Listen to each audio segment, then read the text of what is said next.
आज आपण उन्हाळी वाळवणीमध्ये पाहणार आहोत बटाट्याचे चिप्स. तर पांढरे शुभ्र आणि तितकेच कुरकुरीत आणि खुसखुशीत होतात. तर इथं 2 प्रकारचे सुद्धा तुम्ही बटाट्याचे चिप्स बनवू शकता. तर अशा प्रकारे बटाटा चिप्स एकदम परफेक्ट असे होतात, काळसर किंवा लालसर बिलकुल होत नाहीत. तर इथे मी 4 ते 5 किलो बटाटे घेतलेत. शक्यतो चिप्ससाठी सुकलेला बटाटा वापरायचा, ओला वापरला तरी काही हरकत नाही. फक्त थोडेसे पिवळसर चिप्स होतात, पण चवीला छान लागतात. त्याचे सालं काढून घेऊया.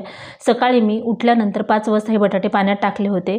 4 वाजेपर्यंत हे पाण्यात ठेवले ना, याला कडकपणा येतो आणि साल काढायला जड जात नाही, पटकन साल काढता येतं. शिळे जरी बटाटे असतील तरी जड जात नाही ह्याचे सालं काढाय. तर त्यामुळे चिप्स करण्याच्या अगोदर बटाटे पाण्यात टाकून घ्यायचे, कमीत कमी 10-12 तास तरी ठेवायचे आहेत. तर इथं सर्व बटाट्याचे अशा प्रकारे सालं काढून घ्यायचे. तुमच्याकडे जे साल काढायचं असेल त्याने हे साल व्यवस्थित काढून घ्यायचं. फक्त बतईनं काढायचं. बतईनं जर काढलं तर जास्त बटाट्याचं वेस्ट होतं.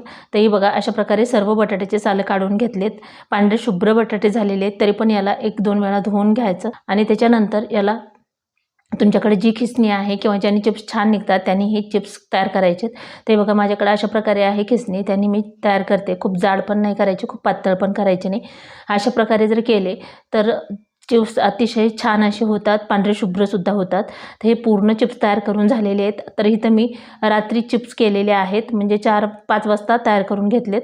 त्यानंतर याच्यामध्ये साधारण छोटी लाल सुपारी असते तेवढा तुरटीचा खडा सगळं ह्याच्यामध्ये टाकून घ्यायचा फोडून. आपण उखळताना याच्यामध्ये तुरटी टाकणार ना, तर अर्धी वाटी मोठं मीठ टाकून घेतलेलं आहे. ह्या पाण्यामध्ये तुरटीचा वापर करायचा नाही, नाहीतर बटाट्याच्या चिप्सची चव जी आहे ती बदलल्या जाते. फक्त रात्रीच चिप्समध्ये तुरटीचा खडा टाकून घ्यायचा. परत 2-4 पाण्याने हे चिप्स धुवून घेतल्यानंतर पाणी उकळून ठेवलं होतं, त्यामध्ये हे चिप्स टाकून घ्यायचे. पाणी उकळल्याशिवाय चिप्स याच्यामध्ये बिलकुल ॲड करायचे नाही, नाहीतर चिप्स जे आहेत ते व्यवस्थित तयार होत नाहीत. आता सर्व चिप्स याच्यामध्ये टाकून घेतल्याच्यानंतर ह्याला सतत हलवून घ्यायचं आहे. हलवून घेतल्यानंतर जोपर्यंत ह्याला उकळी येत नाही तोपर्यंत आपल्याला ह्याला असंच झाकून ठेवायचं आहे आणि मध्ये मध्ये चेक करायचे. नाहीतर बटाटे जे आहेत म्हणजे चिप्स जे आहेत ते जास्त शिजल्या जातील. जास्त जर शिजले तर खूप चिकदा होतात आणि ते सुकायलासुद्धा घालता येत नाहीत. तर एक उकळी छान आल्यानंतर नख टोचून पाहिल्यानंतर असे आणि ट्रान्सपरंटसुद्धा होता, त्याचा रंग बदललेला आहे. लगेच आपण प्लॅस्टिकची पन्नी किंवा कशावर तुम्हाला हवं असेल त्यावर सुकाय घालायचे आहेत. अशा प्रकारे चिप्स आपले तयार झालेत. पांढरे शुभ्र 2-3 वर्षापर्यंत स्टोअर करून ठेवू शकता.